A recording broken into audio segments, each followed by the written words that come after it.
Perkenalkan, nama saya Relin Melinda. Saya mahasiswi jurusan keperawatan di Universitas Jenderal Sudirman. Perkenalkan, nama saya Dimas Wira Adiatama. Saya mahasiswa pendidikan sosiologi Universitas Negeri Jakarta tahun 2018.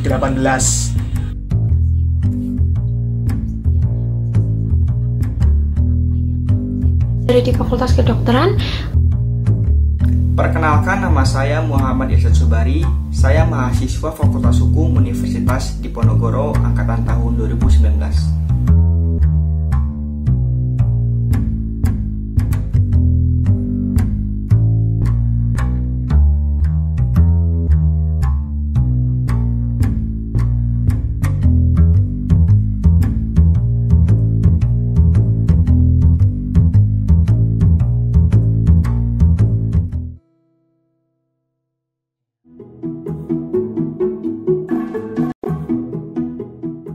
Virus corona merupakan sebuah virus yang sedang booming, yang katanya sangat mematikan. Virus dari famili Coronaviridae, di mana virus corona ini bisa menyebabkan penyakit di saluran pernapasan, dari yang ringan sampai yang berat. Yang ringan itu seperti flu, yang berat itu seperti SARS, MERS, dan juga COVID-19. COVID-19 ini menurut WHO, COVID adalah singkatan dari Coronavirus Disease atau penyakit virus corona. Sedangkan 19 ini diambil dari tahun munculnya penyakit ini, yaitu tahun 2019. Fenomena ini tidak hanya bersifat nasional, tapi sudah sampai tingkat global. Ini berasal dari Wuhan di Cina. Kemudian karena mobilitas masyarakat, mobilitas manusia itu sangat dinamis, akhirnya bisa memaparkan ya atau merebak ke beberapa negara lainnya. COVID-19 ini termasuk virus zoonosis. Apa sih virus itu? Nah, zoonosis itu adalah virus yang disebabkan oleh hewan. Proses penyebaran atau penularannya itu pertama dari hewan ke manusia, kemudian dari manusia satu ke manusia lainnya. Inilah yang menyebabkan di Wuhan sendiri penyebaran penyakit ini sangat cepat karena di Wuhan banyak pasar-pasar hewan gitu. Nah, adapun gejala seseorang itu terkena virus corona itu seperti demam, kemudian ada batuk pilek, nyeri tenggorokan, dan sesak nafas. Nah, apabila ada seseorang yang memiliki gejala seperti yang disebutkan tadi, mungkin seorang itu terkena virus corona, ditambah lagi ada riwayat bepergian ke luar negeri, yaitu ke negara yang memiliki kasus seperti Tiongkok, Singapura, Korea Selatan, termasuk Indonesia.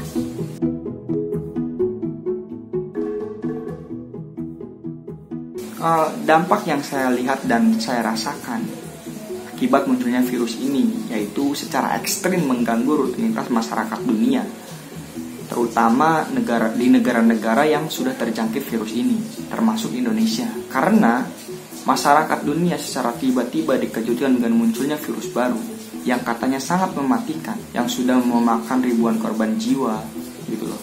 Apalagi kabarnya belum ada atau belum ditemukannya vaksin atau antivirus virus corona ini.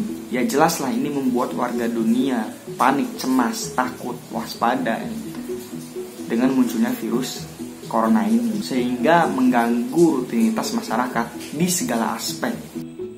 Nah, suka tidak suka, meskipun awalnya kita hanya terpapar 2 orang, nah 2 orang ini itu sebenarnya bukan disebabkan oleh 2 orang ini, tapi secara psikososial mungkin merebaknya satu wabah penyakit itu menjadi semacam sebuah ancaman bagi manusia, bagi warga masyarakat ya, bagi masyarakat, hal yang kemudian menimbulkan kecemasan dan ketakutan. Terutama virus corona ini ketika menyerang seseorang itu tidak langsung menimbulkan gejala yang parah. Jadi tidak semua orang yang terkena virus corona itu memiliki gejala yang parah. Sekitar 80% itu gejalanya seperti flu, batuk kering, dan demam biasa. 15% itu ada gangguan di saluran pernapasan seperti sesak nafas, 5%-nya itu sesak nafas yang berat sehingga membutuhkan alat bantu untuk bernafas. Nah, kecemasan ini atau ansietas dijelaskan dalam buku Nanda, buku diagnosa keperawatan, yaitu salah satu diagnosa yang sering kali muncul di kalangan masyarakat gitu. Nah, batasan karakteristik atau tanda dari ansietas ini salah satunya yaitu penurunan produktivitas gitu. Orang-orang cenderung lebih takut atau cemas bila bertemu orang baru. Kemudian orang-orang lebih takut bertemu dengan orang yang sedang sakit atau yang sedang mengalami flu maupun batuk seperti itu. Kemudian orang-orang juga lebih takut bepergian kemana-mana gitu. Kenapa mereka takut? Yang mereka takutkan kan mereka terpapar gitu, terpapar virus itu, dan di beberapa media dikatakan atau beberapa ahli mengatakan virus ini kemudian nanti menyerang paru-paru yang kemudian berujung pada kematian, misalnya di Wuhan atau di beberapa negara lainnya gitu. Tapi itu berita-berita yang beredar di masyarakat secara maya ya. Nah, suka tidak suka itu mempengaruhi pola pikir masyarakat dalam merespon wabah penyakit ini sebenarnya. Nah, kecemasan dan ketakutan tadi kemudian melahirkan semacam disorganisasi dan disfungsi sosial. Salah satunya misalnya warga masyarakat yang mulai membatasi kontak sosialnya di ruang publik, di ruang sosial, karena takut terjangkiti, terpapar, kemudian tertular virus itu. Yang terjadi kan sekarang masyarakat menjadi sangat takut dengan orang lain, sangat takut dengan individu yang lain, karena di kepala mereka itu seperti apa ya, ketika kita bersentuhan kita langsung positif gitu. Perilaku yang seperti itu merupakan salah satu dari penurunan produktivitas, teman-teman. Orang-orang akan terganggu produktivitasnya, yang harusnya bertemu orang baru untuk pekerjaan, harusnya bertemu dengan orang baru untuk hal yang lain. Dengan adanya ini orang-orang malah ketakutan. Intinya dampak dari virus corona ini akan mengganggu produktivitas seseorang, seperti itu. Sebenarnya perilaku atau respon dari masyarakat ini sangat menarik sebelum pengumuman presiden ya. Ada yang kemudian menanggapinya secara tenang, ya secara serius juga ada, karena bahkan ada yang bikin semacam satir atau bikin semacam guyonan, candaan yang banyak sebelum pengumuman presiden ya. Banyak yang kemudian bikin meme, bikin gambar-gambar bahwa warga masyarakat itu kebal dari virus-virus macam ini karena tinggal dikerokin lah, tinggal minum obat warung lah. Nah, ini menarik sebenarnya, respon-respon ini sebenarnya menarik. Kemudian dampak lain bagi kehidupan masyarakatnya adalah ketika penanganannya itu tidak tepat, itu bisa menyebabkan persebaran yang semakin luas dan cepat. Nah, penanganan yang tidak tepat itu seperti apa? Contohnya menggunakan masker tetapi tidak diganti secara berkala. Kemudian penanganan yang tidak tepat itu contohnya kita cuci tangan, tapi cuci tangan biasa hanya seperti ini, itu tidak bisa menghilangkan bakteri, kuman ataupun virus yang ada di tangan kita. Kemudian ketika kita menggunakan sesuatu, benda misalnya, kemudian digunakan oleh orang lain, bisa jadi virus itu tertinggal di benda tersebut dan menularkan kepada orang lain. Nah, jadi ketidaktepatan penanganan masyarakat terhadap virus corona itu juga bisa berkontribusi terhadap penyebaran virus corona yang lebih luas seperti itu.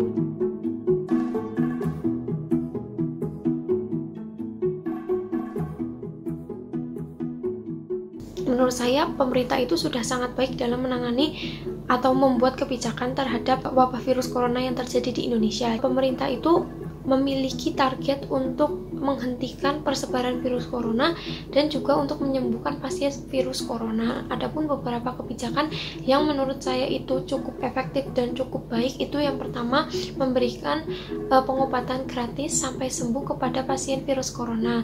Hal ini memicu seperti penghentian penyebaran virus corona karena pasien yang diberikan pengobatan secara gratis sampai sembuh itu nantinya tidak akan menularkan virus corona kepada orang lain. Kemudian yang kedua itu menghentikan kegiatan yang berhubungan dengan keberangkatan ke luar negeri maupun kedatangan dari luar negeri. Nah, keberangkatan maupun kedatangan dari luar negeri itu merupakan salah satu faktor yang bisa memicu perluasan virus corona, karena kan ketika dia itu ternyata positif virus corona tetapi tidak menyadarinya, dia itu bisa secara tidak langsung itu memudahkan penyebaran dari orang satu ke orang lainnya, karena dia itu secara bebas berinteraksi kemudian tidak langsung ditangani, sehingga terjadilah persebaran virus corona yang bisa menyebabkan persebarannya semakin luas. Kebijakan pemerintah saat ini sudah cukup baik, dibuktikan dengan dicanangkannya 3 tahap dalam mencegah virus corona, yaitu yang pertama tahap pemantauan. Tahap pemantauan ini ditujukan untuk orang-orang yang dimungkinkan akan terinfeksi virus corona. Misalnya orang-orang yang habis bepergian dari Cina seperti itu. Kemudian orang-orang pernah melakukan interaksi dengan orang yang diduga terkena virus corona gitu. Orang-orang ini termasuk dalam pemantauan. Kemudian yang kedua yaitu pengawasan. Nah, pengawasan ini ditujukan untuk orang-orang yang sudah mengalami sakit atau sudah mengalami gejala-gejala virus corona seperti demam, kemudian batuk, kemudian flu, kemudian ada sesak nafas. Nah, orang-orang yang seperti ini termasuk dalam pengawasan. Kemudian yang ketiga yaitu suspek. Nah, suspek ini yaitu orang-orang yang memang sudah positif terkena virus corona ini gitu, teman-teman. Nah, kemudian kenapa sih virus corona ini bisa lolos ke Indonesia gitu? Dari penjelasan pemerintah bahwa tadinya itu pemerintah hanya memfokuskan di tahap yang ketiga yaitu suspek. Jadi sebelumnya untuk pencegahan virus corona ini hanya difokuskan dalam tahap suspek saja. Inilah mungkin salah satu alasan mengapa virus corona ini bisa lolos ke Indonesia gitu, teman-teman.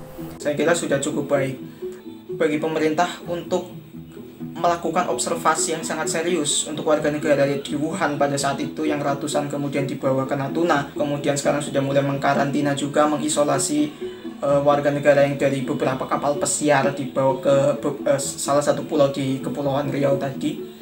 Itu pencegahannya saya kira sudah sangat baik ya.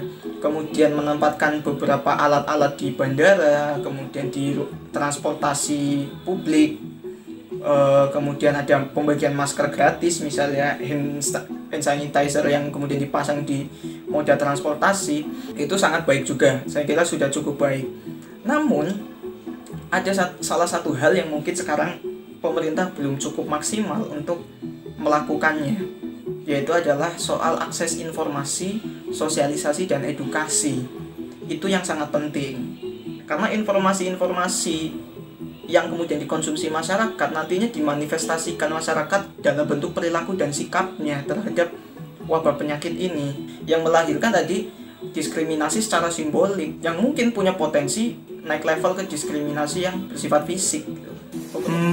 Dari yang saya lihat sih sepertinya pemerintah kurang tegas dalam mencegah, dalam usahanya mencegah virus ini masuk ke Indonesia. Karena saya lihat prosedur pencegahannya itu tidak seketat di negara-negara lain.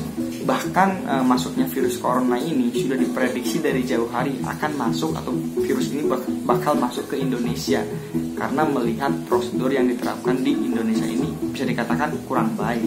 Dan hal ini harusnya menjadi perhatian pemerintah untuk berbenah diri dalam hal untuk memperbaiki atau menciptakan sistem pemerintahan yang lebih baik lagi ke depannya.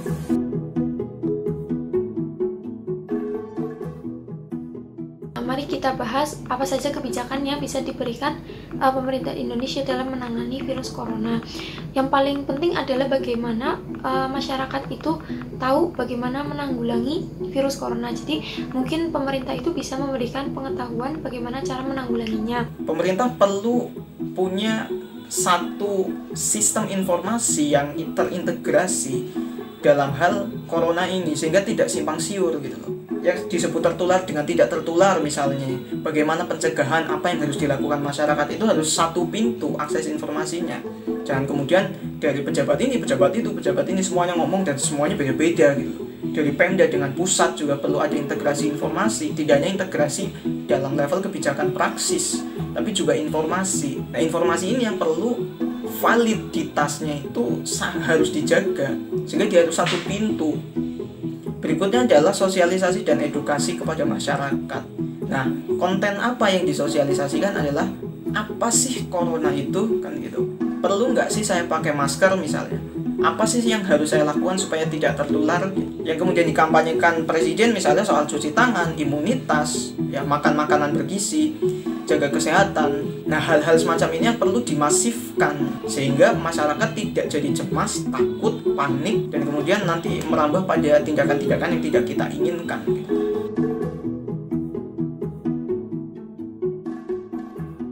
Mengenai pandangan soal melonjaknya harga masker.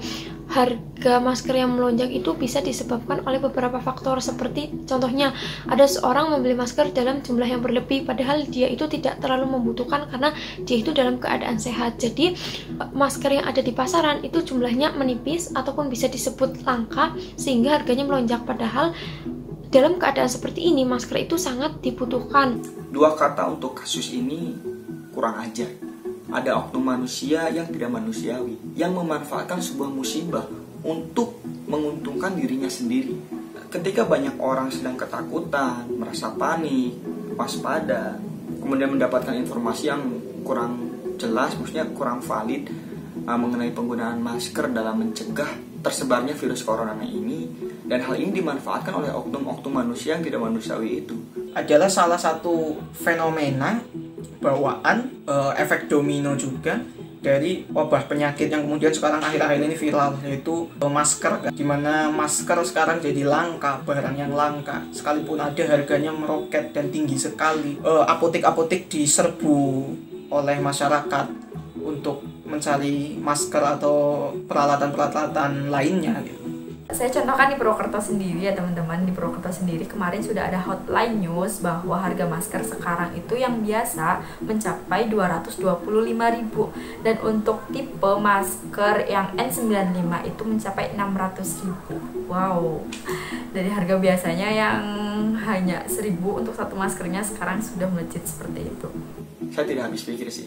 Tapi untungnya negara sudah mengatur hal ini, dan perbuatan ini merupakan sebuah perbuatan melanggar hukum yang sudah diatur oleh negara dalam pasal 29 ayat 1 dan pasal 107 Undang-Undang Nomor 7 Tahun 2014 tentang perdagangan.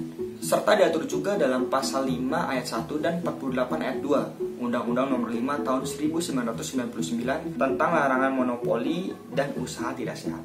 Yang hukumannya tuh lumayan cuy, dengan ancaman sanksi pidana paling lama 5 tahun penjara dan denda 50 miliar. Wow, umat beli.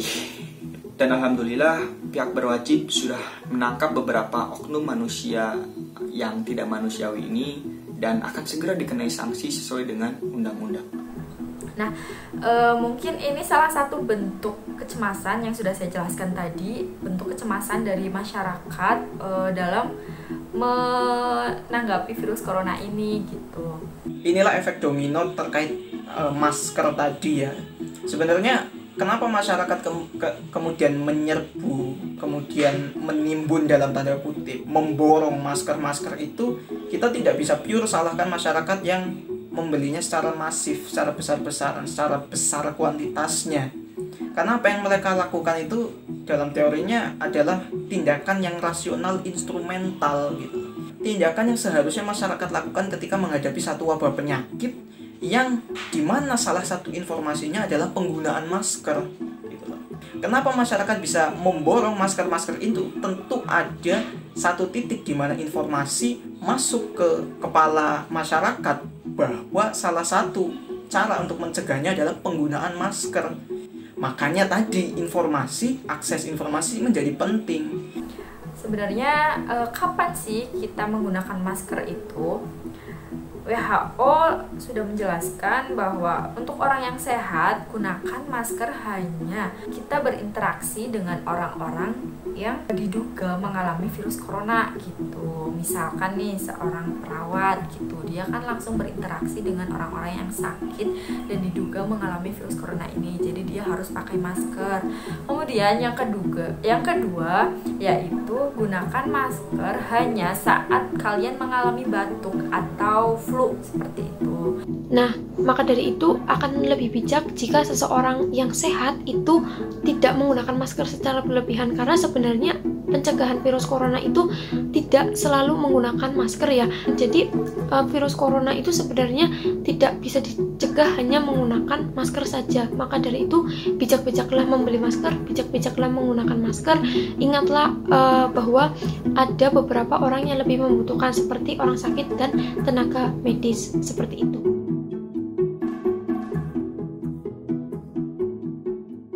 Selanjutnya adalah pesan kepada seluruh warga Indonesia. Jadi di tengah wabah virus corona kita harus selalu waspada ya, karena mungkin saja ada seseorang yang positif virus corona tapi tidak menyadarinya karena gejalanya itu tidak signifikan.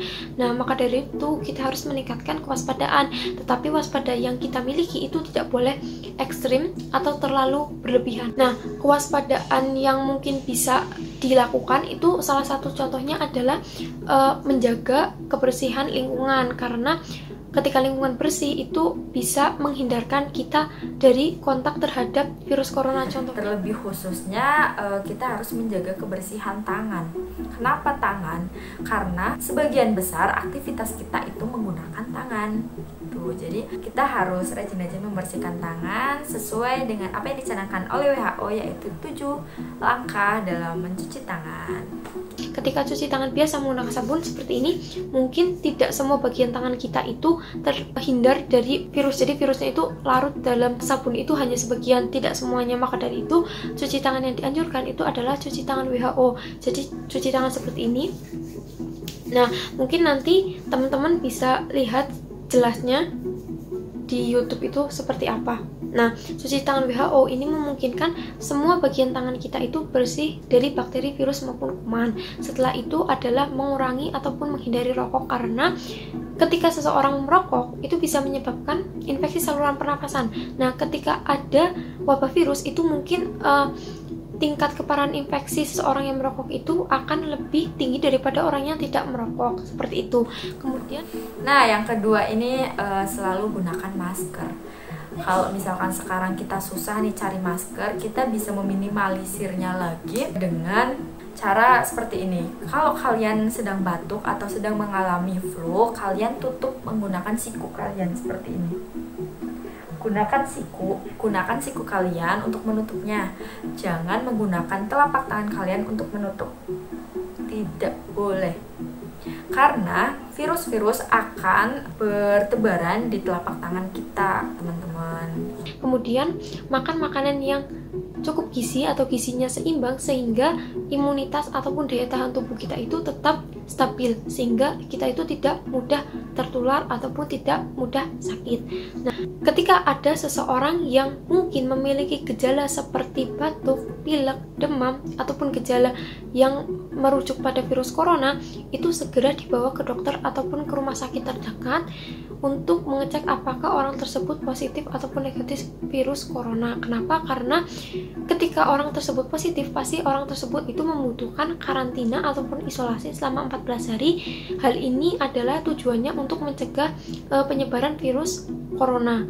Jadi penanggulangan yang baik ataupun pencegahan yang baik itu sangat diperlukan di tengah wabah virus corona seperti ini. Yang terakhir, pesan-pesan untuk masyarakat adalah tadi standpoint saya adalah di akses informasi. Akses informasi ini menjadi sangat penting. Marilah kita menyaring akses informasi yang kita terima sebelum kemudian kita manifestasikan menjadi sikap dan perilaku. Selain itu, jaga kesehatan, pertahankan imunitas kita, jangan lupa cuci tangan, dan himbauan-himbauan lainnya perlu kita ikuti juga. Seperti itu. Terakhir, pesan untuk seluruh warga negara Indonesia, tetap jaga kesehatan, jaga kebersihan, jaga pemerintahan, Jaga juga perkembangan informasi mengenai fenomena ini. Selektiflah dalam memilih informasi. Udah banyak sekali ratusan berita hoax yang sudah tersebar mengenai fenomena ini. Jadi tolong selektiflah dalam memilah atau menyaring informasi yang beredar. Jangan asal share, kita harus tahu dulu sumbernya dari mana, sehingga hal ini tidak membuat keadaan lebih buruk gitu.